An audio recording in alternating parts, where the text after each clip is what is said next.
StarCraft II is a real-time strategy online multiplayer game where players engage in intensive matches that typically last somewhere around 15 minutes. The game was originally released in 2010 and has since remained one of the most popular esports games. StarCraft II offers an excellent context for studying gamer toxicity, as it features a wide range of communication affordances coupled with an intensive competitive environment. We had two research questions. First, what forms of toxicity emerge in the multiplayer real-time strategy game StarCraft II? And second, what factors do StarCraft II players refer to in their assessment of the severity of toxic behaviors? To answer the questions, we collected three sets of data. So first, we played StarCraft II at leisure during our holidays first, and then later also more purposefully. And every time we encountered any form of toxicity, we recorded an instance of it. So we took a screenshot of what happened, and then we wrote a small description of the instance. Then we observed pro players on twitch.tv and YouTube. And if there was anything related to toxicity or a discussion of toxicity or anything like that, we made some notes of that as well. In the end, towards the end of the data collection period, we did 12 interviews with StarCraft II players, and then also did an asynchronous follow-up with 8 of them. Here are the participants in the sample. We had one Grandmaster, so that's like top 200 player.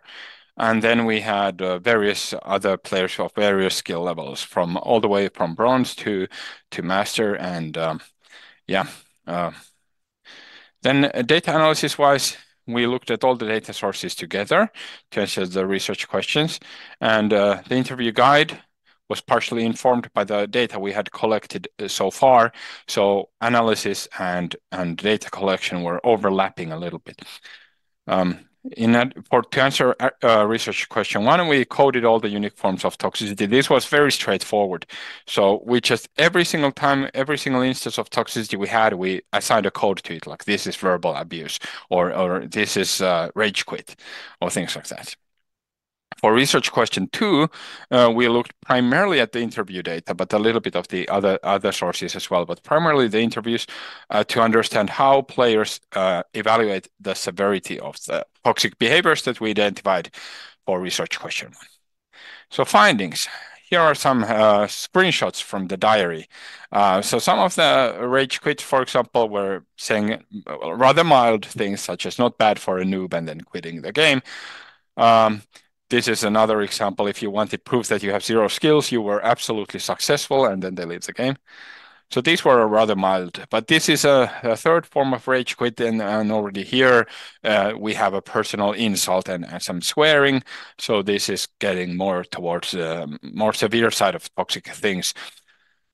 We also had things kind of carrying over to next games, especially in team games. It was very popular that we were facing the same team multiple times, and here we see that they call us clowns on our second encounter. So a bit of toxicity that carried over from the previous games.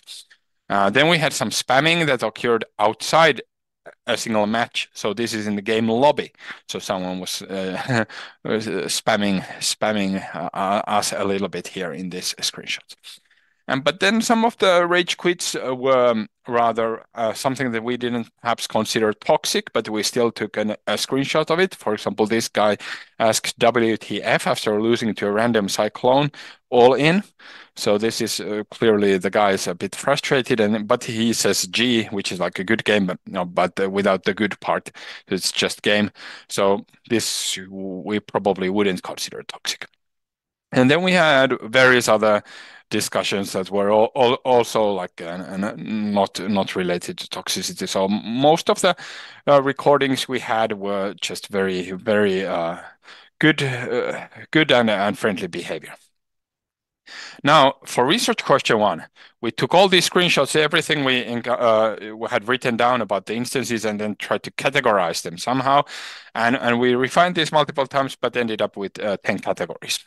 And these were as follows. So insulting verbal abuse, then friendly fire, so targeting your teammates, technical cheating, so using a map hack or a scripting tool to assist playing, then abusing game mechanics. So for example, in StarCraft II, you can pause the game.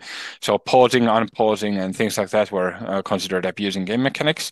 Then there was leaving games early and smurfing, so intentionally lowering your rank to play worse opponents. So just kind of abusing the matchmaking system in this sense. Then there's lack of adherence to social norms. This was more relevant in the pro scene. So among pro players, it is mandated that before you leave the game, you type GG. But some players didn't do it, and it was considered a bit of a toxic not to do it. Then there was rage quitting. This was very popular. And unfriendliness. So general unfriendliness, we try to have a conversation. Someone just shuts us down, says, please shut up, or things like that. Then provoking and taunting. This is rather common in StarCraft II. I feel like a little bit of provocation, both verbal, non-verbal. And then whining. Whining is generally about, for example, the game balance. This game is in balance. You're playing the OP race or something like that. Regarding research question 2, we looked at how players evaluate the severity of these 10 toxic behaviors. And we discovered 3 sets of factors. Let's first look at the directly observed factors. So this is like the paramount way to evaluate the severity. First, we have the toxic action itself. So what the perpetrator does. So they typed something, or they rage quit, or they pause the game over and over again. Then there's the context in which the toxic action occurs, and understanding the environment, the context, the frustration, the in-game events leading up to it is what's important. And then the target of the action. Is it your opponent? Is it your ally maybe, or is it just non-targeted?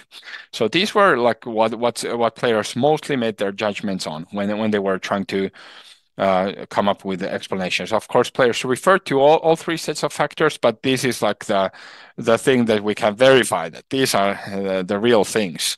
These are easily verifiable. But for moderators, they could access the background factors, things like players' competence and knowledge of social norms.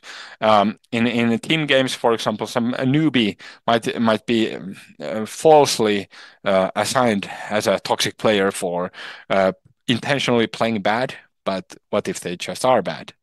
Or someone might not be aware of the custom to type GG at the end of the game. So these are examples of lacks of adherence to social norms. We have perpetrators' history, like have they offended before? Was this a first-time incident? And then we have the history with the victim specifically. So if there's something between the victim and the perpetrator in the real world, for example, or things like that. But this is something players, of course, couldn't know most of the time. And then there's extraneous factors, and these are factors that are impacting the assessment of severity clearly, but we can't know this.